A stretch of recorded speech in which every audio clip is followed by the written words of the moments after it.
محشي أو شيخ محشي، بالحالتين الطعم كلش طيب. قسم يضيفون تمن للحشوة، قسم يبقون الحشوة بس لحم. أنا الطريقتين منزلتها لكم بالصفحة، تعالوا نشوف طريقة بس لحم. الحشوة حمست بصل وفصين ثوم، وضفت اللحم المثروم وحمسته، وضفت ملح وفلفل أسود وكرفس، وجهزت عندنا الحشوة.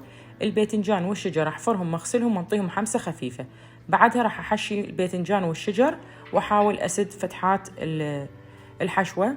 بنفس الجدر أضيف بواقي حفر الشجر، وأضيف مكعب مرق وأحمسهم، وأضيف مقدار المعجون وأحمسه، وأضيف عليهم مي مغلي، وأحاول أضبط مقدار الملح ورشة فلفل أسود بهالشكل هذا، وأرجع الباذنجان والشجر للصلصة الحمراء، وأغطي الجدر وأتركه يفور ويدخن بدون ما أحركه على نار متوسطة. سويت وياه تمن بزل، تمن مباير طبيعي، غسلته ونقعته وهديته بزيت زيتون. شوفوا ما شاء الله شلون طلع نثري. وحتى تطلع عندكم هاي الحكاكة اللي تسألوني عليها، دائما لازم تهدون الجدر على نار كلش هادئة، تطلع عندكم بهالشكل. وقدمناه وبلف عافية علينا وعلى عيونكم.